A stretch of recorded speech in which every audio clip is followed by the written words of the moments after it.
¿Qué tal, chicos? ¿Cómo están? Muy buenos días, buenas tardes o buenas noches, dependiendo de el horario en que revises este video. Vamos a continuar el tema con el que estamos. Recuerden que estamos en el tema de hidrocarburos, es el tema principal. Dentro de ellos ya ingresamos a alcanos y ahora nosotros estamos en isómeros. Ya conocimos esas propiedades de esas cadenas lineales de hidrocarburos. Ya sabemos nombrar esas cadenas lineales dependiendo de las cantidades de carbonos que tienen, pero ahora necesitamos ingresar dentro de esas cadenas cuando tienen ramificaciones. ¿Qué es lo que sucede con esas ramificaciones y cómo poder nombrarlas? Bueno, pues vamos a continuar.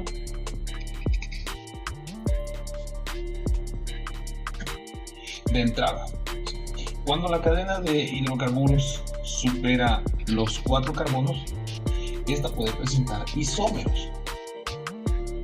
Estos isómeros estructurales responden a, en primer lugar, a la cadena lineal o N-alcano, como puede ser mencionada o llamada, o simplemente como el nombre de la cadena, sin el N-alcano, solo el alcano, el nombre del alcano. Pero para poder diferenciarlas, en este caso sí, N-alcano, isoalcano, donde el carbono está rodeado por otros 3. Ojo ahí, más adelante vamos a ver esa explicación a más detalle. Y un neoalcano, donde un carbono está rodeado de 4. Iso 3, neo 4. Por ahí vamos a ver el concepto de ter, porque el ter está rodeado de 3. Pero no nos confundamos en ese punto. Iso alcano rodeado por 3 y el neo rodeado por 4. Así que de esta manera el butano, siguiendo esta lógica, el butano tiene 2 isómeros, el pentano 3, el hexano 5, el heptano 9, el decano puede llegar a tener hasta 75. Más aparte el hecho de que pueden presentar conformaciones o rotaciones en torno a enlaces sencillos. Esto tiene que ver con esa hibridación, que puede haber una transferencia, al ser una cadena ordenada puede haber una transferencia de electrones o de energía, y esta puede ser hacer un giro entre sí. Entonces, ¿cómo tomamos este concepto o este tema con respecto a esa rotación? Un ejemplo muy sencillo sería pensar en el cubo mágico, en el cual podemos darle giros a los cuadritos hasta darle un orden o acomodarlo por el orden de los colores, ¿no? Lo mismo, digamos, que sucede en eso que se llama quiralidad o carbono quiral. Mi molécula puede tener cierta rotación. Tanto los electrones pueden moverse por ese orden, como también la molécula puede tener cierta rotación, y esa cierta rotación se traduce en un nuevo cambio del espacio, en cómo está la molécula integrada espacialmente, y también en las propiedades de esa molécula. Ahora bien, ese no es nuestro tema principal, pero nos va a permitir poder interiorizar bien el concepto de isómeros. Continuamos. Muy bien, entonces, ¿cómo poder conceptualizar esto un poco más sencillo? Recordemos que nuestro elemento o nuestro hidrocarburo más comprensible, o el más pequeño, o el que inicia todo, es el metano, CH4 o CH4. De aquí nosotros pudimos estudiar o comprender lo que tenía que ver con traslapamiento del electrón o de los orbitales, la hibridación de ellos y los que se conforman.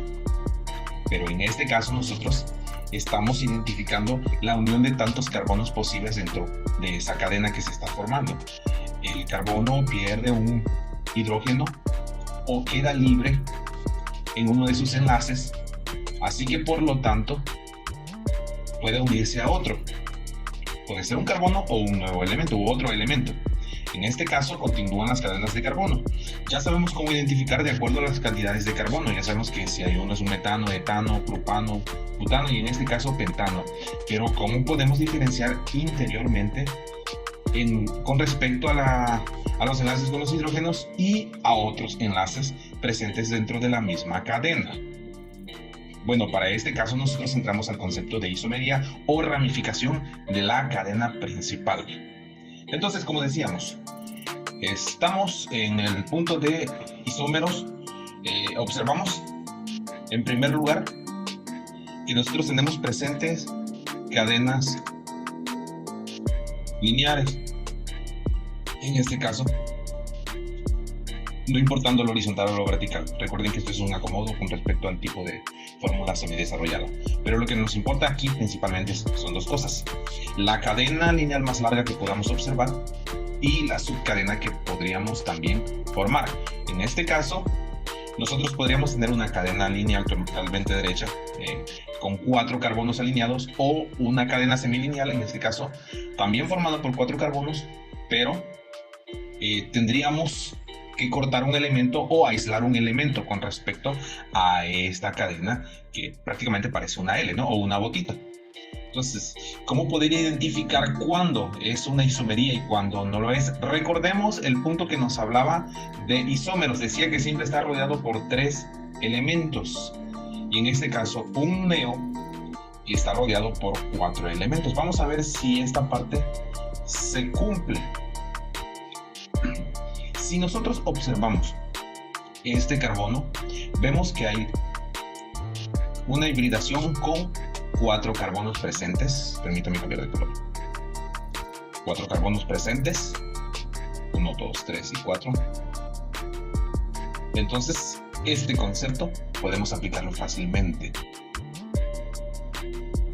Pero ¿cómo podemos decir, ok, pero y si nosotros tomáramos la cadena así, seguiría cumpliendo con el mismo rol de isomería?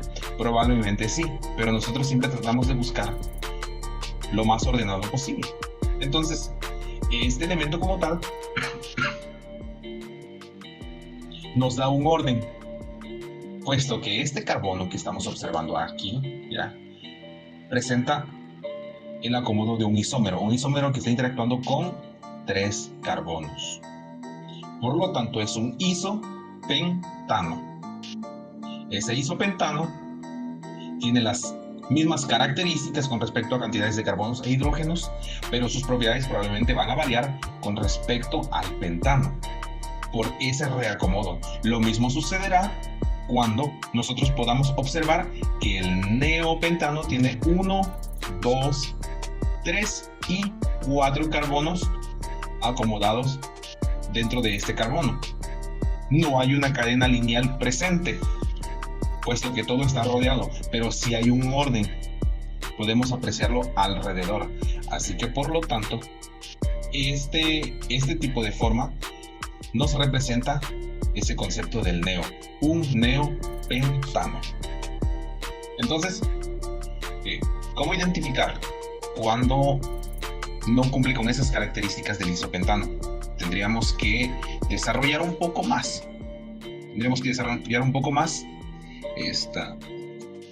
Esta fórmula para poder observar qué es lo que sucede internamente. Porque vamos a ver cómo se clasifican esos carbonos de acuerdo a las cantidades de hidrógeno que presentan. Así que por lo tanto, de esta manera el butano puede presentar 2 isómeros, el pentano 3, el hexano hasta 5, el heptano 9, y el decano podría presentar hasta 75 tipos de isómeros.